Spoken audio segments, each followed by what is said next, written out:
आपको शेयर करूँगा और आप लोग ये PDF ज़रूर देखिएगा। पहले तो मैं आप लोगों को कुछ 5 यूनिट तक इम्पॉर्टेंट बात बताऊँगा आज की क्लास में, फिर उसके बाद आप लोगों को पढ़ना क्या क्या है, उसके बाद आपको 6 यूनिट जो है 6, 7, 8, 9, 10 वो दूसरी क्लास में आके जिक्र करूँगा। तो अब आप लोग जब भी कभी आप सबको कोई कंटेंट या टॉपिक मिले UGC नेट का, तो यूनिट नंबर 1 में आपको क्या क्या पढ़ना है उस चीज़ को आप ध्यान से सुन लीजिएगा। सभी लोग, सभी के लिए इम्पोर्टेंट है, क्योंकि ऐसे तो मैंने बहुत सारे सिलेबस जो है कंटेंट भेज दिया है, बहुत सारी वीडियोज़ हैं वहाँ पे, है ना। तो अब सोच रहे होंगे हम पढ़े क्या पढ़े, है ना। अंतिम 2 महीने बचे पड़े हैं, है ना। और जैसे कि 6 से 22 दिसंबर पेपर दिया गया है, तो सोशल वर्क का जो पेपर होगा 20, 21 या 22, इन 3 डेटों में होगा। इन 3 में से कोई एक डेट होगी। तो आप मान के चलिए कि आपके पास 2 महीने का समय है ना। 6 से डेट आप सबकी नहीं आने वाली है, तो 20, 21, 22 में होगी। यूनिट नंबर 1 की बात करते हैं, तो आप यूनिट नंबर 1 में क्या पढ़ेंगे, थ्योरीज पढ़ेंगे। जहाँ कहीं थ्योरीज आपको मिले, मैंने थ्योरीज पढ़ा रखा है, उसका नोट्स देखिए। उसके आप थ्योरीज में केवल आप क्या याद रखिए, विद्वान के नाम और वर्ष। थ्योरीज में जितनी भी थ्योरीज हैं, एलिजाबेथन पुअर लॉ में 3 टाइप के निर्धन होते हैं। 3 टाइप के निर्धन पर बातचीत करेंगे आप लोग। उन निर्धनों को आप अच्छे से पढ़ लीजिए, कौन से किससे रिलेट करता है और ये पुअर लॉ किससे संबंधित है। जितना बता रहा हूँ उतना चीज़ ध्यान रखिएगा। ये इम्पोर्टेंट पर नोट बता रहा हूँ आप लोगों को, शॉर्ट एक प्रकार का सिलेबस है।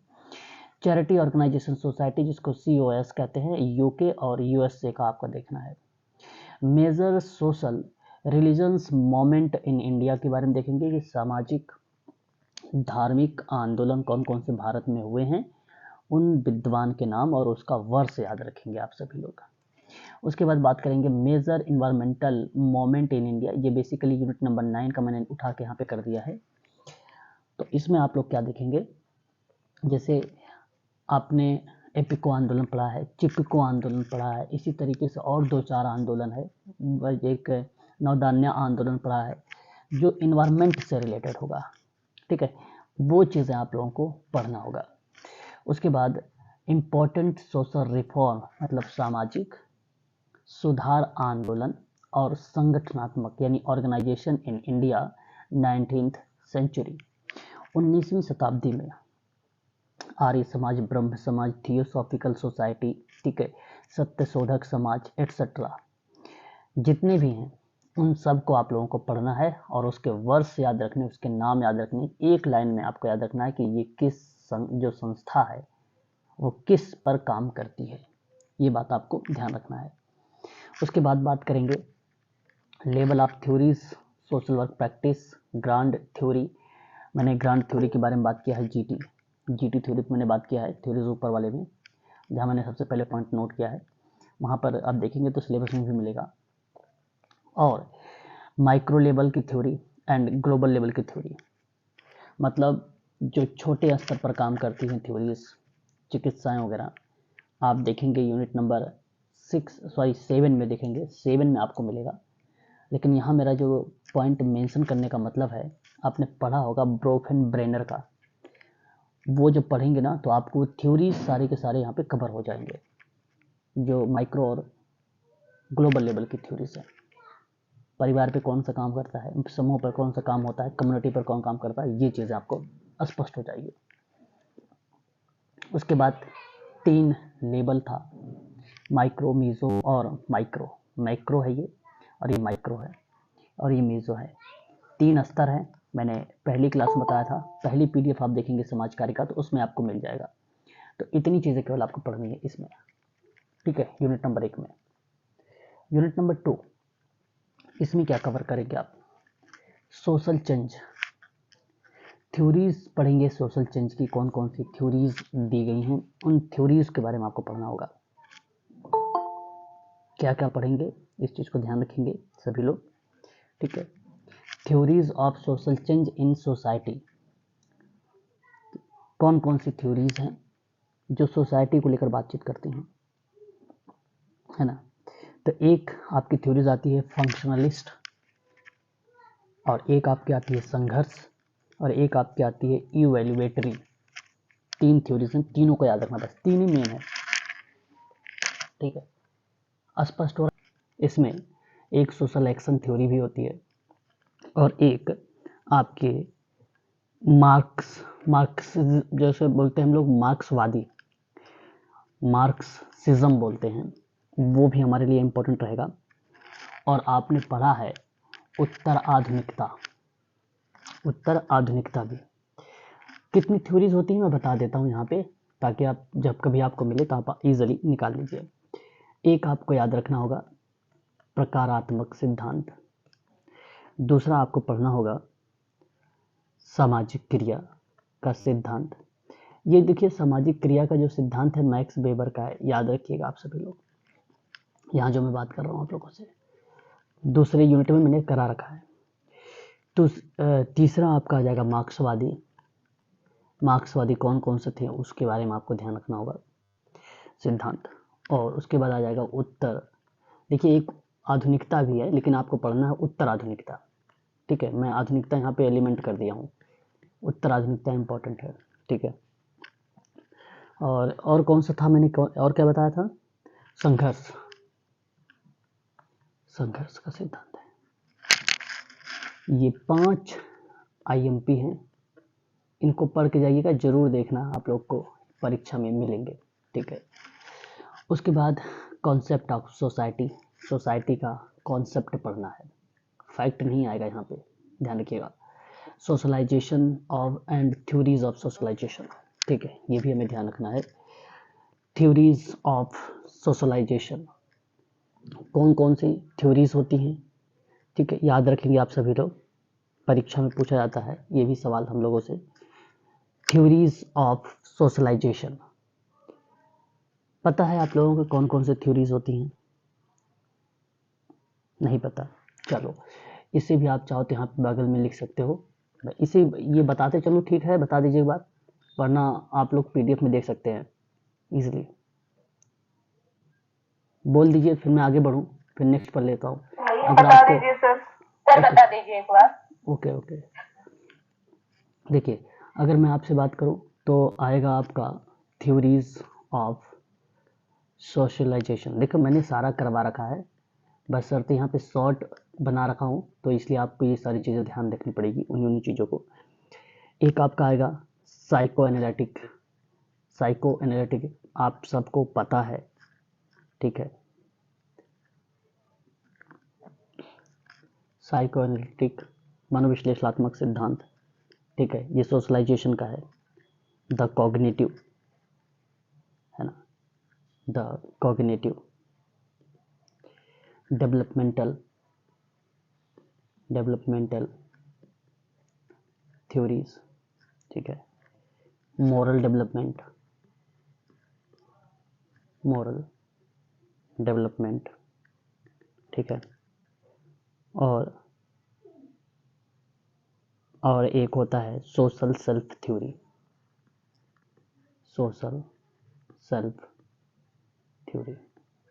ये आपको 5 थ्योरी यहाँ आपका कवर होगा, इनसे भी आपको परीक्षा में सवाल मिलेंगे।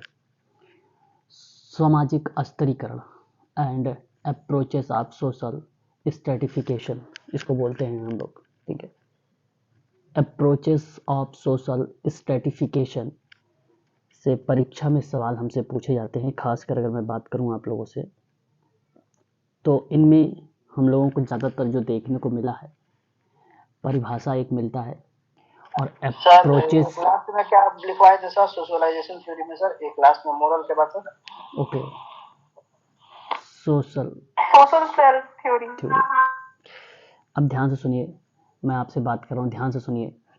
मैंने कहा कि आप लोगों से सामाजिक स्ट्रेटिफिकेशन, सामाजिक स्तरीकरण पूछा जाएगा, और उसके बाद आपसे पूछा जाएगा अप्रोचेस होते कौन कौन से हैं। देखिए बहुत आप सबको इन सारी चीज़ों करवा चुका है। एक अप्रोचेस आपका जो आता है वो आता है फंक्शनलिज्म करके आता है एक, और दूसरा आता है आपका कॉन्फ्लिक्ट थ्योरी भी आपको यहाँ पर देखने को मिलेगी। तीसरा वेरी मोस्ट इम्पॉर्टेंट, आईएमपी करिएगा, सिंबॉलिक IMP के नाम पर इसको नोट करिएगा।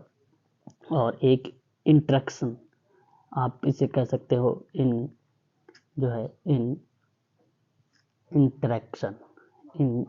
इंट्रैक्शनिज्म बोलो, सबसे बढ़िया है। अंतःक्रियावाद जिसको हम बोलते हैं। ये 4 आपको ध्यान रखना है। कहाँ पर? तो ध्यान रखिएगा, ये अप्रोच है। क्या है ये? अप्रोचेस हैं। किसके हैं? सोशल स्ट्रेटिफिकेशन के। ठीक है, ये आपको ध्यान रखना होगा। ये अभी मैं शॉर्ट पर बातचीत कर रहा हूँ कि आपको पढ़ना क्या क्या है। उसके बाद आपको पढ़ना है फैमिली के बारे में, परिवार के टाइप। ठीक है, परिवार के टाइप पढ़ने हैं। धर्म पढ़ना है। धर्म इम्पोर्टेंट उतना नहीं मैंने देखा, लेकिन फिर भी धर्म की परिभाषा पढ़ के जाइएगा। सोशल सिस्टम पढ़ना है, सामाजिक व्यवस्थाएं, और फंक्शंस ऑफ सोशल सिस्टम कौन कौन से होते हैं। यहाँ आपको एक मॉडल देखने को मिल रहा होगा, AGIL मॉडल।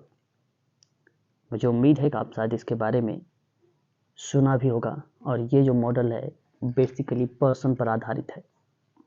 एंजल्स मॉडल इसको बोला जाता है, या पैराडाइज्म बोला जाता है इसको, है ना। ये आपको ध्यान रखना होगा। AGIL paradise is a sociological scheme है, क्रिएटेड बाय अमेरिकन सोशोलॉजिस्ट ने किया था सन 1950 में, टालकाट पार्सन्स ने। सामाजिक व्यवस्था के बारे में अगर किसी ने बताया है तो 1950 में टालकाट पार्सन्स ने बताया है। इम्पॉर्टेंट है, इसको आप जरूर ध्यान में रखिएगा। ठीक है, पैराडिज्म कहा जाता है इसको। पैराडिज्म कहा जाता है, प्रतिमान होता है इसका मतलब। AGIL का मतलब होता है एक प्रकार से प्रतिमान है, ये कॉन्सेप्ट है इसका। ए से आपका बनता है एडॉप्टेशन। मैं यहाँ पे लिख देता हूँ, A for adaptation, G for goal, attainment कहा जाता है, गोल एंटीमेंट। और I फॉर आपका क्या बन जाएगा? इंटीग्रेशन।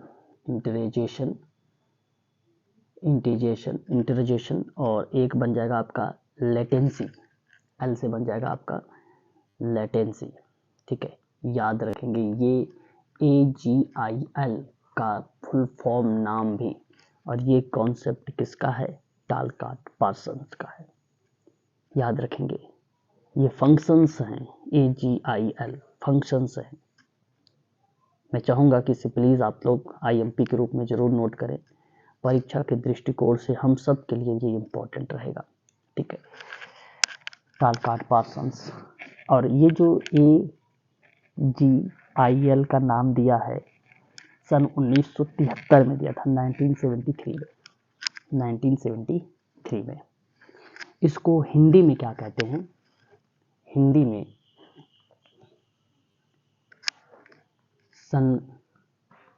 संरचनात्मक प्रकार्यवाद की 4 कार्यात्मक अनिवार्यता, हिंदी में अनुकूलन, लक्ष्य प्राप्ति, एकीकरण, विलंबना या विलंबता। 1 यानी A, 2 यानी G, 3 यानी I, और 4 यानी लास्ट में क्या था आपका L। लेटेंसी मतलब L मतलब विलंब। ठीक, तो ये आपको ध्यान रखना होगा। 4 टालकाट पार्सन्स सन 1973 में। ठीक है, आगे ह्यूमन बिहेवियर आपको पढ़ना होगा। डिफेंस मैकेनिज्म क्या होता है? रक्षा युक्तियाँ। और बिहेवियरल थ्योरी क्या है? ऑफ पर्सनालिटी पर, ये भी हमें ध्यान रखना होगा। ठीक है, बिहेवियरल थ्योरी ऑफ पर्सनालिटी परीक्षा के दृष्टि से इम्पोर्टेंट है। ये भी मैं चाहूँगा कि आप इसे भी ज़रूर ध्यान रखें। एक थ्योरी आती है द हेल्थ ब्रीफ मॉडल करके, the theory of self efficiency आती है, द थ्योरी ऑफ रीजंस आता है, और एक थ्योरी आता है आपका यूटिलिटी, है ना। यूटिलिटी यानी मल्टी ट्रिब्यूट यूटिलिटी होती है, उस पर बातचीत होती है।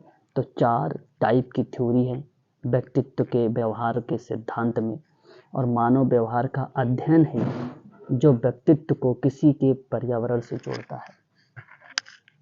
भी उन थ्योरीज को भी आप नोट करना चाहते हैं तो नोट कर सकते हैं। बेसिकली 4 ऐसी थ्योरीज हैं जो हमें देखने को मिलती हैं, बिहेवियर पर आधारित होता है। तो मैं आपसे कहूँगा कि पहला आप नोट करेंगे हेल्थ बिलीव मॉडल, दूसरा the theory of self efficiency, तीसरा द थ्योरी ऑफ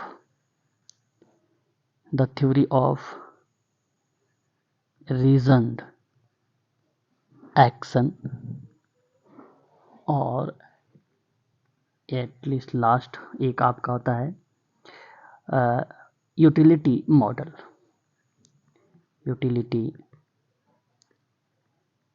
मॉडल। ये 4 टाइप के सिद्धांत जो मानव व्यवहार का अध्ययन है, जो व्यक्तित्व को किसी के पर्यावरण से जोड़ने का कार्य करता है, या एक प्रकार से आप कह सकते हो प्रयास करता है।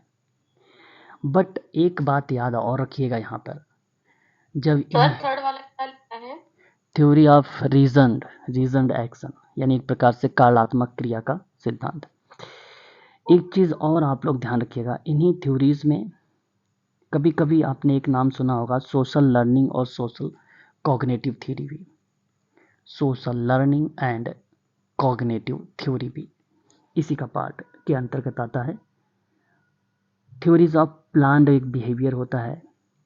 आपने एक नाम सुना होगा ट्रांस थ्योरेटिकल लेन देन का सिद्धांत, उसको बोला जाता है, और इंग्लिश में उसे कहा जाता है ट्रांस थ्योरेटिकल थ्योरीज। वो भी नाम आप चाहो तो यहाँ पर मेंशन कर सकते हो, वो भी बिहेवियर पर आधारित है। तो हालांकि बहुत सारे हैं बिहेवियर पर, मैंने केवल मेन चीज़ों पर बात कर रहा हूँ, है ना, हालांकि बहुत सारे हैं। उसके बाद आपको पढ़ना होगा जो है कम्युनिटी के बारे में, ठीक है, ये आपका शॉर्ट है तीसरा यूनिट। केस वर्क के बारे में पढ़ना है आप लोगों को। एक आपको पढ़ना है social environment person environment fit, जो मॉडल है मैंने पढ़ाया है, इसको पढ़ना है। प्रिंसिपल ऑफ कंपोनेंट पढ़ने हैं, यानी एलिमेंट जिसको मैं कहता हूँ, ठीक है, एलिमेंट भी आप कह सकते हो उसको, तो उसे भी आप लोगों को सोशल केस वर्क में पढ़ना है कि अंग कौन कौन से होते हैं। Approaches and techniques of social case work के बारे में पढ़ना है, ये भी आप ध्यान रखेंगे सभी लोग। Techniques of social case work भी इम्पोर्टेंट है हमारे लिए, और परीक्षाओं में अगर मैं बात करूं आप लोगों से तो इससे भी सवाल कई बार पूछे जा चुके हैं हम लोगों से। जैसे टेक्निक्स कौन कौन सी होती हैं, आप चाहें तो यहाँ पर भी लिख सकते हैं। टेक्निक्स एक आपका होता है टेक्निक्स आपका एक होगा इंटरव्यू टेक्निक है, दूसरा आपका होगा लिसनिंग, तीसरा आपका होगा ऑब्जर्विंग, चौथा आपका होगा क्वेश्चनिंग, पांचवा आपका होगा सपोर्टिंग, छठा आपका होगा एजुकेटिंग, सातवां आपका होगा एडोकेटिंग, सातवां आपका होगा एग्रीइंग, और उसके बाद आपका एक होगा काउंसलिंग, उसके बाद आपका एक होगा मोबिलाइजिंग, जिसको मोबिलाइजेशन भी कहते हैं, और उसके बाद आपका होगा सेंसिटिजाइंग या सेंसिटिजिंग कह लीजिए, सेंसिटिजिंग आपके लिए इम्पोर्टेंट रहेगा है। अच्छा, एक मिनट जरा होल्ड रखना आप लोग थोड़ा सा। देख सकते हैं, लेकिन एक बार मैं रिपीट कर देता हूँ सबको, आप सभी लोग इसको ध्यान से सुन लीजिए। इंटरव्यू को अगर मैं बात करता हूँ तो साक्षात्कार कहते हैं, लिसनिंग को हम लोग कहते हैं सुनना, ऑब्जर्वेशन की हम लोग बात करते हैं तो अवलोकन, और क्वेश्चनिंग का मतलब एक प्रकार से इंक्वायरी होता है। सर एग्जाम में लिसनिंग का सुनना नहीं आता सर, उसमें श्रवण आता है, श्रवण। हाँ, बात वही है, श्रवण बात वही है सर, बट सुनना और श्रवण दोनों बात एक ही है ना, दोनों बात एक ही है। और उसके बाद अगर हम बात करते हैं तो क्वेश्चनिंग का मतलब हो जाएगा आपका, यहाँ पे देखिए क्वेश्चनिंग एक प्रकार से इंक्वायरी ही टाइप की है, इसको हम लोग पूछताछ कहेंगे। सपोर्टिंग यानी सहायता, यानी हेल्प, यानी मदद। और उसके बाद एजुकेटिंग का मतलब आपका क्या होना चाहिए, एक प्रकार से शिक्षा से रिलेट कराता है, ठीक है, एक प्रकार से शिक्षा से। यहाँ सपोर्टिंग का मतलब होता है सहायक, है ना, सहायक होता है। और एजुकेटिंग का मतलब होता है शिक्षित से, शिक्षा से। और उसके बाद आपका आता है एडुकेटिंग का मतलब होता है आपका वकालत। और एग्री से आपकी होती है सहमति। काउंसलिंग से आपका होता है काउंसलिंग से क्या होता है, काउंसलिंग से परामर्श। परामर्श, बिल्कुल, सॉरी, देखिए यही नहीं आ रहा था, मंत्रणा, शुद्ध हिंदी में ढूंढ रहा था, मंत्रणा होता है, परामर्श मतलब मंत्रणा। और मोबिलाइजेशन का मतलब आपका क्या हो जाएगा, जुटाने से किसी चीज़ से, है ना। और जो सेंसिटिव हो वो एक प्रकार की संवेदनशीलता को बताता है, संवेदनशीलता। और एक आपका हो जाएगा आयोजन करना, यानी प्रोग्रामिंग कह सकते हो आप। प्रोग्रामिंग भी एक प्रकार की क्या है, आपका कार्यक्रम वगैरह भी एक प्रकार से टेक्निक के पार्ट होते हैं, ठीक है। तो ये टेक्निक है जो अभी अभी मैंने बताया है, तो इनके बारे में आपको ध्यान रखना है, एक एक लाइन केवल समझना है बस, और वही चीज़ें जो है टेक्निक्स के रूप में आ जाती हैं, है ना, ठीक है। तो ये बात आपको ध्यान रखना है। और वैसे ही अगर हम बात करते हैं approaches of social case work, तो अप्रोचेस के बारे में भी मैंने पहले भी आप लोगों से जिक्र कर चुका हूँ, उसके कई बेसिकली अप्रोच हैं, है ना। तो प्रॉब्लम सॉल्विंग एक अप्रोच होता है, एक बिहेवियर मॉडिफिकेशन अप्रोच होता है, एक साइको सोशल अप्रोच होता है, एक क्राइसिस इंटरवेंशन अप्रोच होता है ना। ऐसे तो बहुत सारे अप्रोचेस होते हैं, ठीक है। तो मैं आप लोगों से कहूँगा कि 5 ऐसे अप्रोचेस हैं, और पाँचों अप्रोचेस के बारे में आप अवश्य पढ़िएगा। मैं नोट करवा दूँ उसे भी, हिंदी में नोट करवा दीजिए। हिंदी में? जी सर, हिंदी में बता दीजिए। ठीक है, बिल्कुल, मैं हिंदी में भी बता दूंगा, हिंदी में भी आप चाहो तो नोट कर। इसमें हिंदी में पीडीएफ नहीं क्या? हाँ, दोनों बता दीजिएगा सर, क्योंकि एग्जाम में सर हिंदी में कॉन्फ्लिक्ट होता है, इंग्लिश में भी बता दीजिएगा सर। चलिए कोई बात नहीं, वैसे आप एग्जाम में सर गूगल ट्रांसलेटर हिंदी देता है तो कॉन्फ्लिक्ट होता है बहुत सर।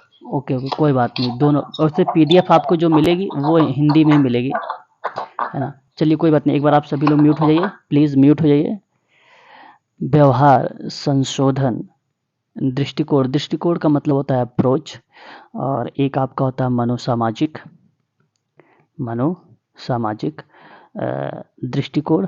और उसके बाद आपका एक होता है संकट हस्तक्षेप, और एक आपका होता है उदार, यहाँ पे हस्तक्षेप करिएगा, हस्तक्षेप। और एक उदार दृष्टिकोण कहिएगा, दृष्टिकोण। तो ये बेसिकली 5 जो हैं, इसे आप ध्यान रखिएगा सभी लोग, इम्पोर्टेंट है पांचों के पांचों। एक को हम लोग बोलते हैं प्रॉब्लम सॉल्विंग अप्रोच, और व्यवहार संशोधन को हम लोग बोलते हैं बिहेवियर मॉडिफिकेशन अप्रोच, और मनोसामाजिक दृष्टिकोण को हम लोग बोलते हैं साइको सोशल अप्रोच, संकट हस्तक्षेप को हम लोग बोलते हैं क्राइसिस इंटरवेंशन, और उदार को हम लोग बोलते हैं अगर हम बात करें यहाँ पे तो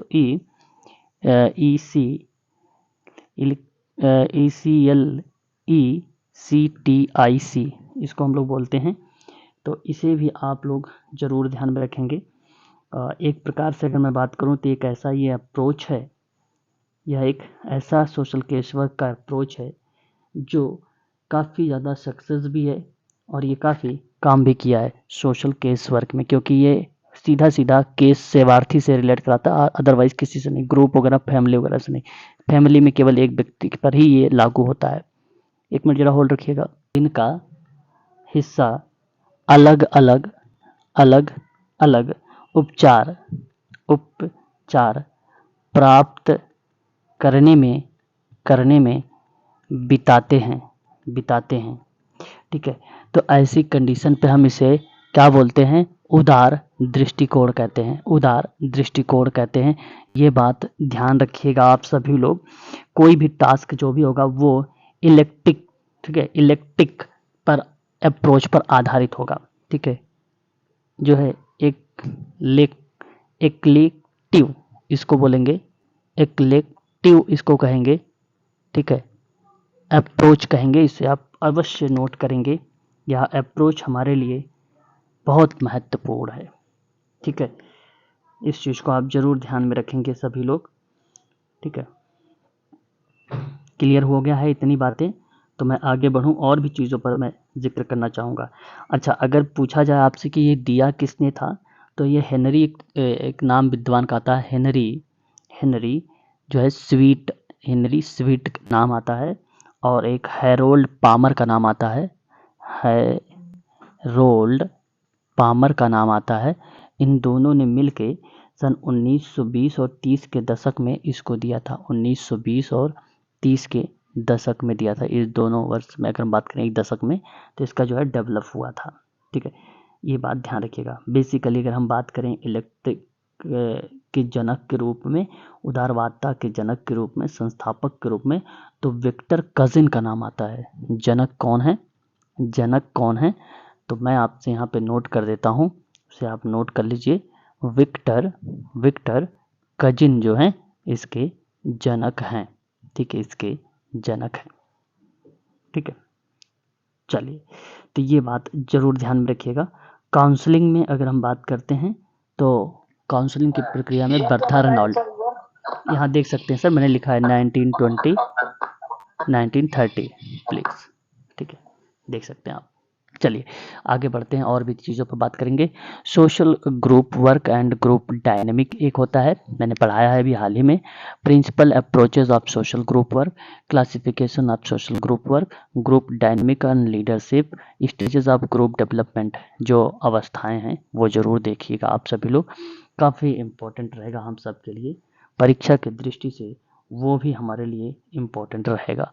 flow of community, flow of community का मतलब जानते हैं आप लोग?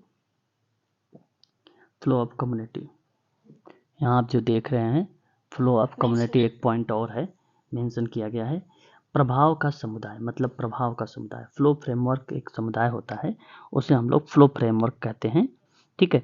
तो वो बेसिकली इसी चीज़ को, ये प्रभाव का समुदाय को रिलेट कराता है, प्रभाव यानी जो कम्युनिटी है सर जी, फ्लो फ्लो फ्लो बिल्कुल कम्युनिकेशन है सर, बिल्कुल एक प्रकार का कम्युनिटी है। मैंने कहा कि फ्लो ऑफ कम्युनिटी यानी जो प्रभाव है समुदाय के, उन प्रभाव पर हमें, हम लोगों को जो है बातचीत करना। प्रभाव समुदाय क्या होता है, बेसिकली ये सभी विषयों पर सीखना, पूछताछ और नेटवर्किंग के लिए एक व्यवसाय को लेकर सहायक वातावरण में आपको मदद करने में काफ़ी हेल्प करता है, ठीक है। तो यहाँ पे अगर आपसे जब पूछा जाए, तो आपसे मैं कहूँगा कि the flow framework community provides a professional, चीज़ों को रिलेट कराइएगा, professional inclusive and supportive environment for learning, किसके लिए है, learning, questions and networking on all topic related of the flow framework, ठीक है। आप इस तरीके से भी इसको रिलेट कर सकते हैं। यहाँ एक शब्द यूज होता है VSM, जिसको हम बोलते हैं वैल्यू स्टीम मैनेजमेंट, तो ये बेसिकली इस पर आधारित होता है। एक ग्रुप वर्क का रिकॉर्डिंग है, ये आपको ध्यान रखना होगा यूनिट नंबर 3 में। यूनिट नंबर 4 में अगर हम बात करें, तो कम्युनिटी ऑर्गेनाइजेशन पढ़ना है। प्रिंसिपल कम्युनिटी के ऑर्गेनाइजेशन के टाइप ऑफ रिकॉर्ड के बारे में हमें पढ़ना होगा, ठीक है, ध्यान रखेंगे। टाइप्स ऑफ रिकॉर्ड काफ़ी इंपॉर्टेंट है, पेपर में ये भी हम लोगों से पूछा जाता है। हालांकि कई टाइप के रिपोर्ट्स होते हैं, कई टाइप से जो है रिकॉर्डिंग्स होते हैं। कॉरस्पॉन्डिंग हो गया, अकाउंटिंग लेवल पर अगर हम बात करें, बैंक स्टेटमेंट की बात करें, है ना, अकाउंटिंग रिकॉर्ड की बात करें, तो रिकॉर्डिंग कई टाइप का होता है। रिकॉर्डिंग कोई बेसिकली एक पर आधारित नहीं है, है ना। किताब हो गया, पत्र, दस्तावेज, है ना, प्रिंट आउट, तस्वीर, फिल्म, टेप, माइक्रोपिच, माइक्रोफिल्म, फोटोस्टेट, ये एक प्रकार से रिकॉर्ड का ही पार्ट माना जाता है, ठीक है। उसके बाद हम बात करें नॉन गवर्नमेंट ऑर्गेनाइजेशन, एनजीओ के बारे में आपको पढ़ना होगा। एनजीओ आपको एक याद रखना होगा 1860 वाला, और किस धारा के तहत ये रजिस्टर्ड होता है ये धारा ध्यान रखेंगे। अप्रोचेस ऑफ कम्युनिटी के बारे में पढ़ेंगे, मैंने पढ़ा चुका हूँ अप्रोच भी। मॉडल ऑफ कम्युनिटी ऑर्गेनाइजेशन के बारे में भी पढ़ेंगे, आपको नाम पता होगा 3 रोथमैन सिद्दीकी वगैरह का। वो ह्यूमन कैपिटल की केवल परिभाषा और सोशल कैपिटल की केवल परिभाषा आपको याद रखनी होगी। सोशल एक्शन में अगर हम बात करें, मैनेजमेंट की परिभाषा याद रखिए। मोमेंट एंड सोशल चेंज, देखो मोमेंट एंड सोशल चेंज में मतलब एक प्रकार से परिवर्तन और सामाजिक सामाजिक परिवर्तन, इन दोनों के बारे में भी थोड़ा सा हमें ध्यान रखना होगा। मॉडल ऑफ सोशल एक्शन कौन से हैं? बिट्रो का, पाउलो फ्रेरे का भी मैं आज जिक्र करने वाला हूँ। सोशल मोमेंट के बारे में, टाइप ऑफ सोशल मोमेंट में पढ़ा चुका हूँ। प्रोसेस ऑफ सोशल मोमेंट, कौन कौन से प्रोसेस हैं सोशल मोमेंट के, ये भी हो चुका है। सोशल चेंज भी हो चुका है, सामाजिक परिवर्तन। सॉल एलेंस्की का भी हम लोग देखेंगे। फ्रांस फैनन के बारे में पढ़ेंगे। मार्टिन लूथर किंग के बारे में पढ़ेंगे। जूनियर महात्मा उसके बाद हम लोग पढ़ेंगे महात्मा गांधी के बारे में। तो मैं अभी आप लोगों से 1 2 3 4 ये है, और एक विद्वान ऊपर गया है आपका फ्रांस फैनन ना, एक ये रहा पाउलो फ्रेरे का मॉडल। ठीक है, तो ये जो है हम लोग जो है अभी इसी पे बातचीत करेंगे। ठीक है, तो ये यूनिट नंबर 4 का इम्पोर्टेंट। कौन सा स्टार्टिंग यूनिट नंबर? अच्छा यही, ओके, तो ये आपको ध्यान रखना होगा। उसके बाद अगर हम बात करते हैं यूनिट नंबर 5, मैंने 5 तक बोला है ना आपको। 5 के बाद अब देखिए 5 में क्या आपको पढ़ना, अभी हम लोग पढ़ रहे हैं रिसर्च टाइप के बारे में पढ़ चुके हैं, रिसर्च प्रोसेस भी पढ़ चुके हैं। आज हाइपोथेसिस पढ़ेंगे हम लोग। ठीक है, हाइपोथेसिस में आप लोग देखेंगे आज कि भाई क्या होता है अल्फ़ा, क्या होता है 1 माइनस अल्फ़ा, एरर्स वगैरह भी देखेंगे आप लोग आज। रिसर्च डिज़ाइन देखेंगे आप लोग, टाइप ऑफ रिसर्च के डिज़ाइन, सैम्पलिंग आज देखेंगे आप लोग। ठीक है, methods of to data collection देखेंगे, रेफरेंस स्टाइल देखेंगे, है ना, ये सारी चीज़ें मैं पढ़ाऊँगा। ठीक है, आपका ये क्लास चली रही है, और यहाँ ध्यान से सुन लीजिए, एक पैरामेट्रिक टेस्ट होता है, एक नॉन पैरामेट्रिक टेस्ट होता है। आपको टी टेस्ट पढ़ना है, जेड टेस्ट पढ़ना है, एफ टेस्ट पढ़ना है, एक एनोवा टेस्ट पढ़ना है। नॉन पैरामेट्रिक में आपको एक काई स्क्वायर टेस्ट पढ़ना है, मान विटनी का टेस्ट पढ़ना है, और यू एक टेस्ट पढ़ना है। 3 इसमें, 4 इसमें, बस। ठीक है, तो ये चीज़ें हम लोग देखेंगे आज की क्लास में। ठीक है, शाम के। और यूनिट नंबर 6 आप लोगों का, यूनिट 6 और 7 8 9 ये जो है मैं बाद में आप लोगों को कराऊंगा, ये पीडीएफ आपको मैं भी प्रोवाइड करा दूंगा। ठीक है, चलिए अब हम बात करते हैं थोड़ा सा यहाँ पर। यूनिट नंबर हमारा ये बचा हुआ था थ्योरीज पर, इस पे हम लोग अभी प्रश्न करेंगे, प्रश्नों के आधार पे हमें ये सारी चीज़ें समझ में आएगा। फिर हम लोग Mahatma Gandhi, Martin Luther King junior और फ्रांस फैनन और एक सॉल एलेंस्की का नाम हम लोग अभी देखेंगे इसमें। ठीक है ना, चलिए एक बार पहले थोड़ा सा प्रश्न कर लेते हैं। चलिए हमारे सामने पहला प्रश्न ये है, बताइए आप लोग कि सामाजिक आंदोलन सामाजिक परिवर्तन और सामाजिक क्रिया में गतिविधियों का परिणाम है, तो यह किसकी उत्पत्ति होगी? अगर इस तरीके से काम होगा, सामाजिक आंदोलन हुआ, सामाजिक परिवर्तन हुआ, सामाजिक क्रिया में, अब ये 3 टाइप के कार्य आप देख रहे हैं, इनमें अगर गतिविधियों का परिणाम है तो बताइए किसकी उत्पत्ति होगी? सामाजिक परिवर्तन।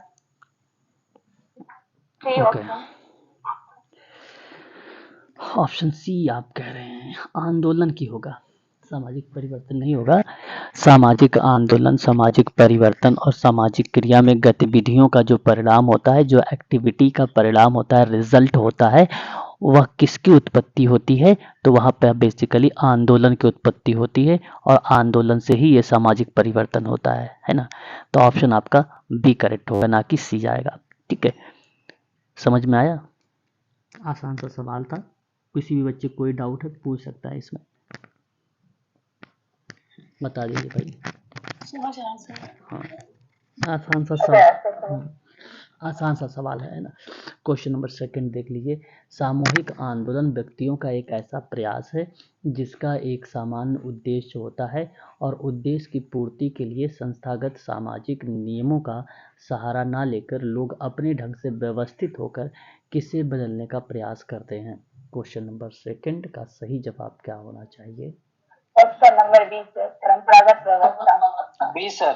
रेड, बेसिकली अगर हम बात करें, हाँ, सामूहिक आंदोलन व्यक्तियों का एक ऐसा प्रयास होता है जिसका एक सामान्य उद्देश्य होता है। ठीक है, तो उस उद्देश्य की पूर्ति के लिए संस्थागत सामाजिक नियमों का सहारा न लेकर लोग अपने ढंग से व्यवस्थित होकर अगर अपने बदलने का प्रयास करते हैं तो वह एक प्रकार से ट्रेडिशनल सिस्टम कहलाता है।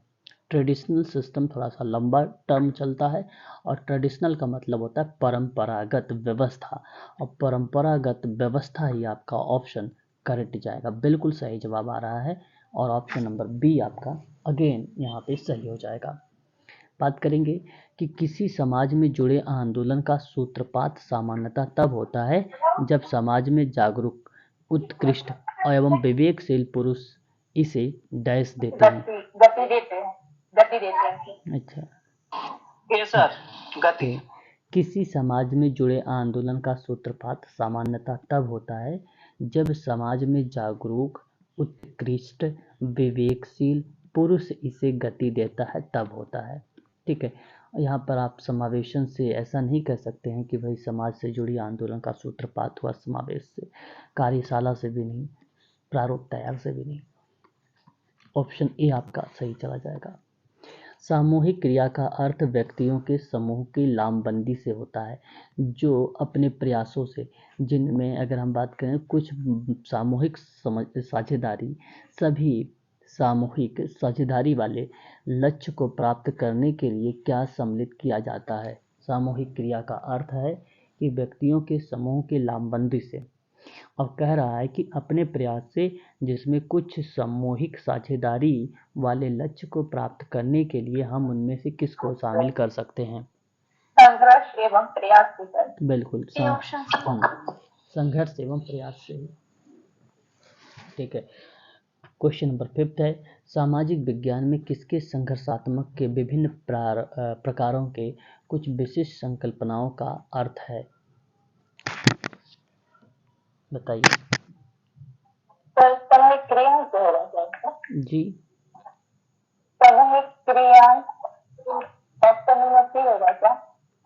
अब आप लोग बताइए पहले तो।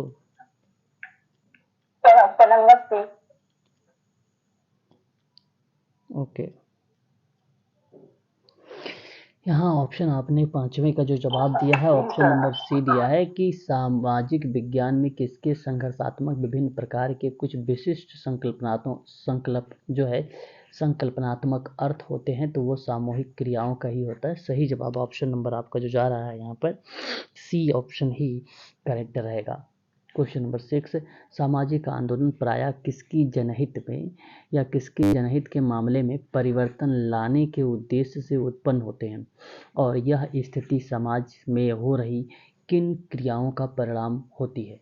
4 ऑप्शन आपके सामने है, सही जवाब आप किसको देंगे बताइए। कह रहा है कि सामाजिक आंदोलन प्रायः किसी जनहित के मामले में परिवर्तन लाने के उद्देश्य से उत्पन्न होता है, ये बात सही है। फिर कहता है कि यह स्थिति समाज में हो रही है तो किन क्रियाओं के परिणाम से हो रही है परिवर्तन लाने के, तो सकारात्मक होगा। ओके, क्वेश्चन नंबर 6 का सही जवाब यहाँ पर अगर हम बात करें सामाजिक क्रिया या नकारात्मक या सकारात्मक या पारस्परिक क्रिया, सकारात्मक होना चाहिए। सामाजिक आंदोलन प्रायः किसी जनहित के मामले में परिवर्तन लाने के उद्देश्य से अगर वो उत्पन्न हो रहा है तो वह स्थिति समाज में अगर हो रही है तो सकारात्मक क्रिया करोगे तो तभी तो परिवर्तन होगा। देखिए, बात तो नकारात्मक अगर एक्टिविटी होगी तो भी तो वो चीज़ें निकल के आती है सामने, ऐसी बात नहीं है। परंतु नकारात्मक जो शब्द दिए गए हैं वो एक प्रकार से नेगेटिव शब्द होते हैं, और नेगेटिव शब्द जो है आधारित नहीं है समाज कार्य उस पर, है ना। तो अगर आप आलोचना के परिप्रेक्ष्य में जाएंगे तो नकारात्मक जैसे शब्दों को रिलेट कराते, परंतु मैं आप लोगों से यहाँ पे कहूँगा कि सकारात्मक शब्द को लगाएं, सकारात्मक शब्द आपका करेक्ट माना जाएगा। ठीक है, तो कुछ समय के बाद परिवर्तन हो भी सकते हैं जो सकारात्मक पहलू को दर्शाते हैं सामाजिक आंदोलन में। तो सामाजिक आंदोलन के अंतर्गत जनहित के मामले में बात हो रही है, परिवर्तन के उद्देश्य से उत्पन्न होता है, तो यह स्थिति समाज में जो हो रही है वह सकारात्मक क्रियाओं का परिणाम है।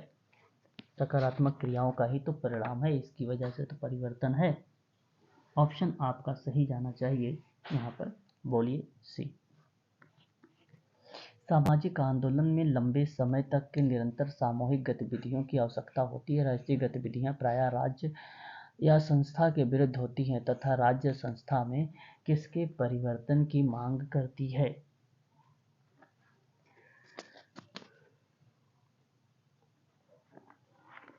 बताइए किस चीज की मांग कर रही है? Question number 7। सही जवाब ऑप्शन नंबर ए होगा, नैतिक नीति और व्यवहार। मेरी आवाज क्लियर है? बताइए एक बार। हेलो।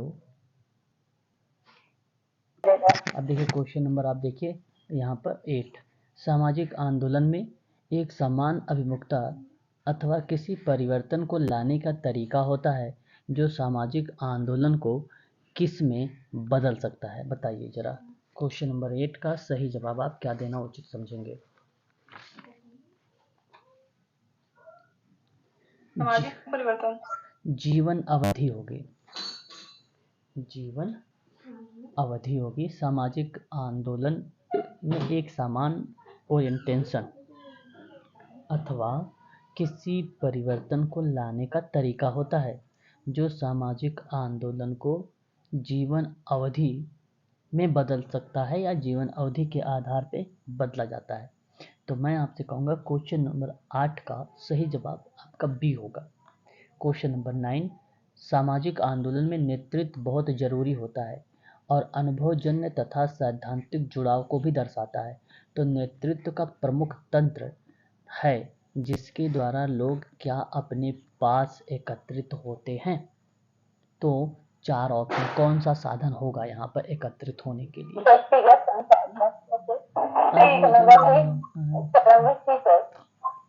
बिल्कुल, व्यक्तिगत जो संसाधन है ये बेसिकली रिलेट होगा और ये सही जवाब है।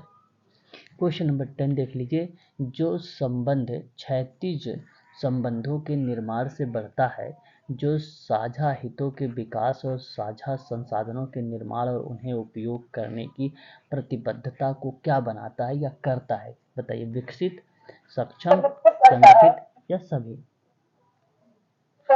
यहाँ विकसित होगा।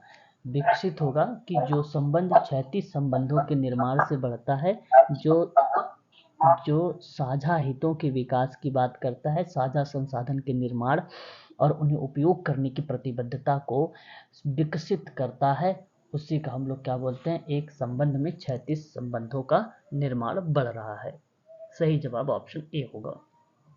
ठीक है, तो यहाँ आप लोग इस चीज़ को ज़रूर ध्यान में रखिएगा क्योंकि इम्पोर्टेंट है ये सारी चीज़ें। अब हम लोग थोड़ा सा बात करेंगे, जैसे आपने देखा था अभी अभी यूनिट नंबर 4 में एक नाम, और वो नाम था सॉइल एलन का नाम।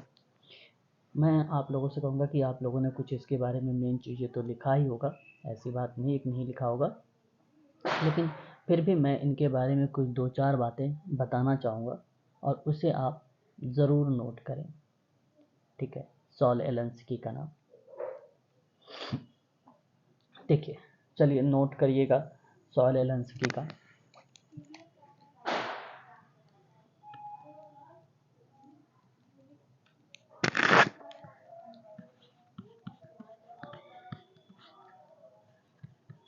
सॉल एलेंस्की,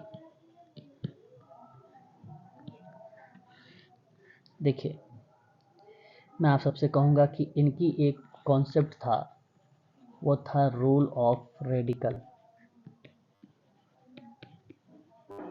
ठीक है, रेडिकल्स के नियम बेसिकली यथार्थवादी पर आधारित था। व्यवहारिक प्राइमर सामुदायिक कार्यकर्ता और लेखक सॉल एलेंस्की ने सन 1971 में परिवर्तन के लिए एक आंदोलन को सफलतापूर्वक चलाने के बारे में बताया था। तो उसी के आधार पे ये सन 1971 में एक बुक आई थी। ठीक है, सॉल एलेंस्की की। उसके बाद अगर हम बात करें सॉल एलेंस्की की और भी किताबें हैं। पहली बार प्रकाशित जो एक किताब हुई उसका नाम था रिविली फॉर रेडिकल्स 1946 सॉल एलेंस्की का है। बेसिकली यहाँ पर भी सामुदायिक आयोजन में अपनी भूमिका इन्होंने निभाया था, और वो भी प्रशिक्षण पर केंद्रित था। प्रशिक्षण पर केंद्रित था ये। चलिए, उसके बाद अगर हम बात करते हैं तो एक नाम और आप लोगों ने सुना होगा, 1960 वाला तो मैंने आपको बता दिया ना, 1971 वाला द प्राइमेट्रिक प्राइमर फॉर रियलिस्टिक एक रेडिकल था। अच्छा, वो रूल ऑफ रेडिकल्स ही है, इसी पर आधारित है, सामुदायिक कार्यकर्ता उस पर भी है ना। और एक और नाम लिख लीजिए, कम्युनिटी में नियम वगैरह बता रहे हैं, इनका नाम याद रखिएगा सभी लोग आप, है ना।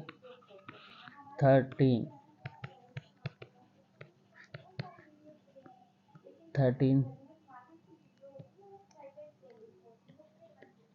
प्रैक्टिस फॉर रियलिस्टिक रेडिकल्स, ठीक है, रेडिकल्स, ये भी आप ध्यान में रखिएगा। ये किताब आप करिए 1971। तो ये प्रैक्टिस किसके साथ है? जी 1971। जी क्या कर रहे हो आप? ये प्रैक्टिस है या प्रैक्टिस क्या है? रियलिस्टिक है। 13 टैक्टिस फॉर रियलिस्टिक्स की बात हो रही है। ये जो है सॉल एलेंस्की का नाम है, सॉल एलेंस्की का, ठीक है। सर इनके बुक में कॉमन वर्ड्स रेडिकल्स ही हैं। हाँ वेरी गुड, बहुत बढ़िया। इनके में कॉमन वर्ड्स जो है रेडिकल्स हैं, बिल्कुल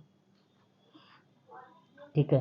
तो ये जो है सॉल एलेंस्की की बात अगर जो हम लोग करते हैं ना, तो हमें नाम ये देखने को मिलते हैं। तो इस चीज़ को ज़रूर आप लोग ध्यान रखेंगे, काफ़ी इम्पोर्टेंट है ये हम सब के लिए, ठीक है। सॉल एलेंस्की का बस इतनी चीज़ आप ध्यान रखिए, इससे ज़्यादा नहीं सॉल एलेंस्की के बारे में। उसके बाद एक नाम और देखिए आप, France फेनन। France फेनन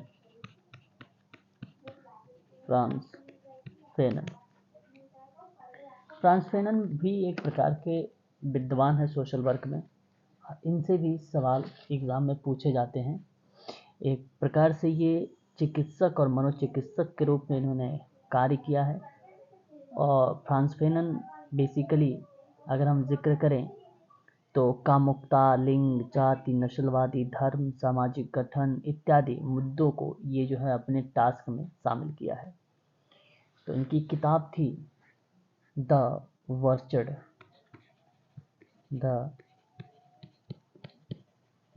of the earth, और ये सन 1961 उतनी इम्पोर्टेंट नहीं रही फ्रांस फेनन की, लेकिन ये वेरी वेरी मोस्ट इम्पोर्टेंट है। ब्लैक स्किन, वाइट मास्क, ठीक है, 1952, ठीक है। और उसके बाद एक फ्रांस फेनन की द फैक्ट ऑफ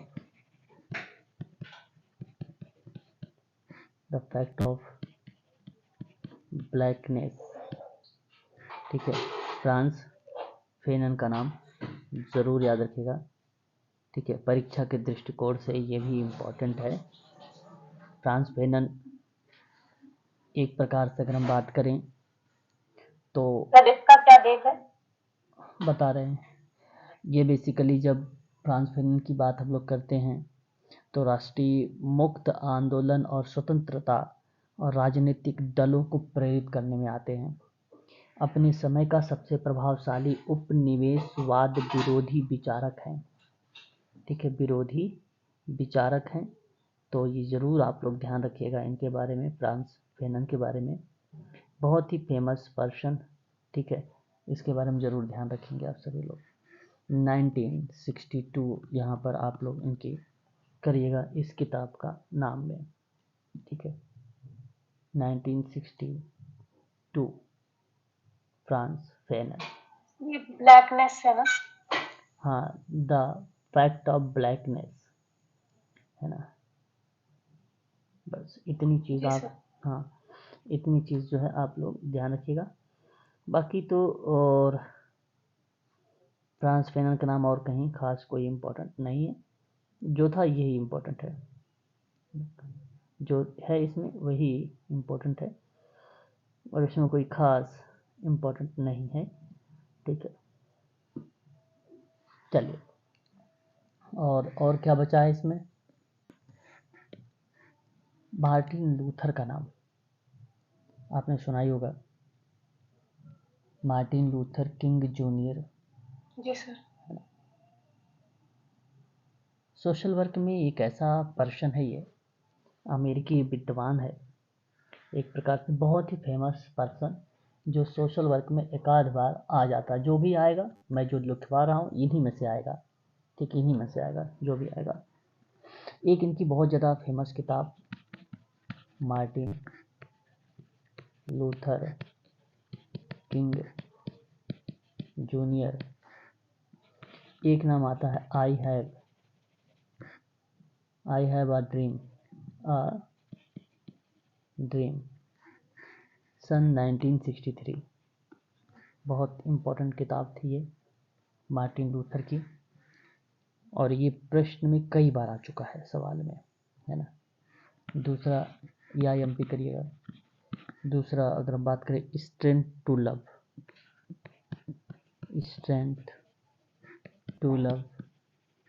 सन 1963 में ही, उसी दौरान में ये भी किताब आई थी, ठीक है।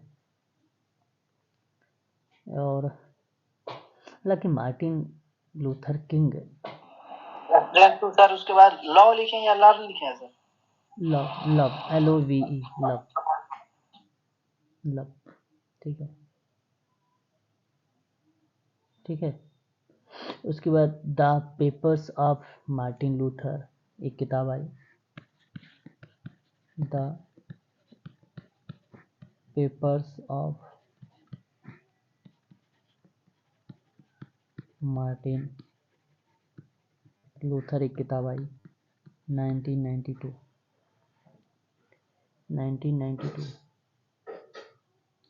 ठीक है। बस ये आपको ध्यान रखना है। अमेरिका के बहुत ही महानतम नागरिक हैं ये, है ना। और अमेरिकी ये नागरिक अधिकार आंदोलन का अध्ययन अगर किसी ने किया है, किसी ने बातचीत किया है, तो ये मार्टिन लूथर का ही है, ठीक है। मार्टिन लूथर महोदय का ही नाम हमें देखने को मिलता है, ठीक है। सर किसका अध्ययन किया? अमेरिकी नागरिक अधिकार आंदोलन का। सर इन्हें अमेरिका का गांधी भी कहा जाता है क्या? हाँ बिल्कुल, इन्हीं को कहा जाता है अमेरिका के गांधी, इन्हीं को कहा जाता है। और इन्होंने ही अमेरिका में नागरिक अधिकार जो आंदोलन शुरू किया है वो 1950 के दशक में किया था, 1950 में, ठीक है। नागरिक अधिकार आंदोलन, नागरिक अधिकार आंदोलन, ठीक है।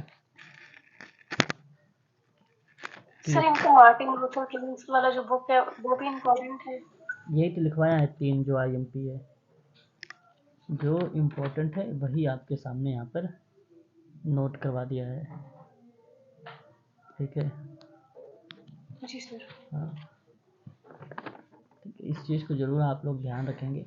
हालांकि एक किताब और भी यहाँ अगर हम जिक्र करें मार्टिन लूथर का, तो माई जो है पिलग्रिमेज टू नॉन वायलेंस करके किताब लिखा था मार्टिन लूथर ने ही, उतनी चर्चित में उतनी थी नहीं, ओके, ठीक है। नोट कर लीजिए, लिखिए, my pilgrimage to non violence,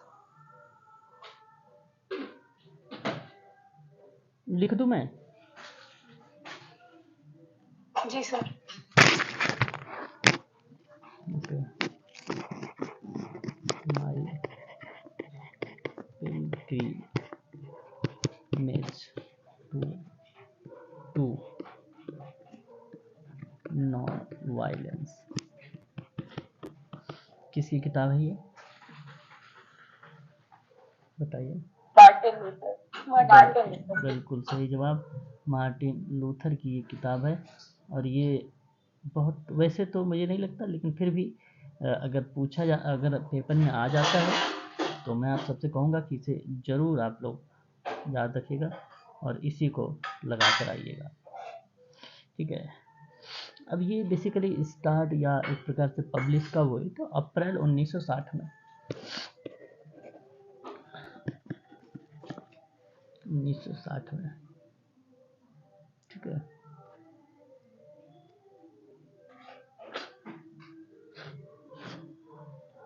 clear? Ji sir.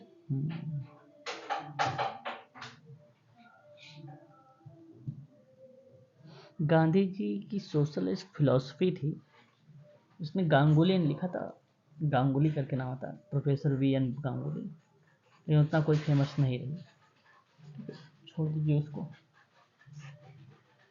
Martin Luther हो गया, ये हो गया, और कौन बचा? अब तो कोई नहीं है ना, वो है तो बहुत सारी किताबें हैं। कौन? सर लास्ट का भी तो रह गया, वो तो रह गया सर। कौन रह गया? सर महात्मा गांधी जी। महात्मा गांधी। ओके, हाँ चलिए, सर। महात्मा गांधी जी के बारे में भी लिख लीजिए। महात्मा गांधी जी बहुत इजी आते हैं, जब भी आते हैं इनका साफ पता चल जाता है कि, है ना, ये सर्वोदय से रिलेटेड क्वेश्चन आएंगे। आप देखो, सर्वोदय तो पता है, सर्वोदय क्या है, अनटू द लॉस्ट करके किताब थी, बस इतना जानकर जॉन रस्किन। और उसमें क्या मैं बताऊं बार बार, है जो चीज़ पता है उसको क्या बोलूं। 1909 में एक इन्होंने इंडियन होम रूल लिया था, ये आप थोड़ा सा ध्यान रखना, होम रूल, है ना।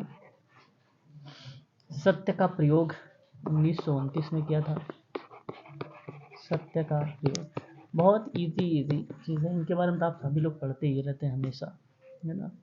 द वर्ड्स ऑफ गांधी 1982 में, द वर्ड्स ऑफ गांधी 1982 में, है ना।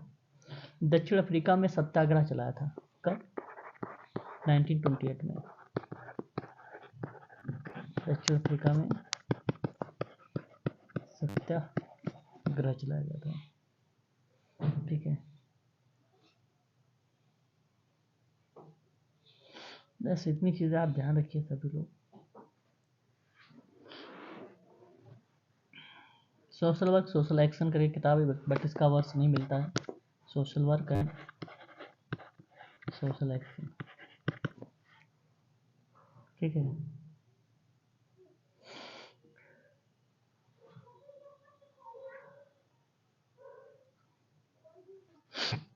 क्लियर है? 1980 वाली बुक का नाम रिपीट कर दीजिए। कौन से? 1980 थर्ड नंबर। अ, सर ये लास्ट वाला क्या है?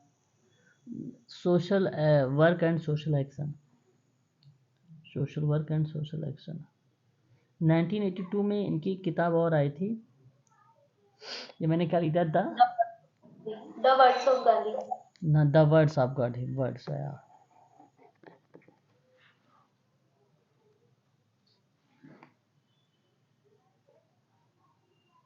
ठीक है जी, क्या कह रहे हो आप? सर ये लास्ट वाला बताएं सबका है। अरे इसका वर्ष एग्जैक्ट नहीं मिला है ना, इसका वर्ष कब आई है, एग्जैक्ट वर्ष नहीं, social work and social action किताब लिखा हुआ है, social work and social action. ठीक है, सही है ना,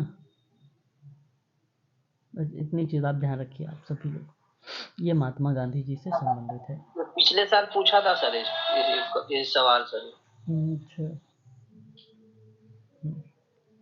ठीक है, तो ये चीज़ें जो है आपको ध्यान रखना। बस आपका यूनिट नंबर जो 4 है वो फिनिश हो गया है। और अब हम बात करेंगे यूनिट नंबर जो है 6 पर, और यूनिट नंबर 6 जो होगा हमारा वो कल से बातचीत होगी, क्योंकि 5th चल रहा है आप लोगों का, इसलिए 5th पे नहीं 6 है। और 6 के बाद आपका 7 आएगा, और 7 आपका सोशल पॉलिसी है, और 8 आपका जो है संविधान वगैरह है। ठीक है, 6 और 7, ठीक है। इसके बाद 6 आपका चलेगा समाज कल्याण प्रशासन, ये वाले कल से।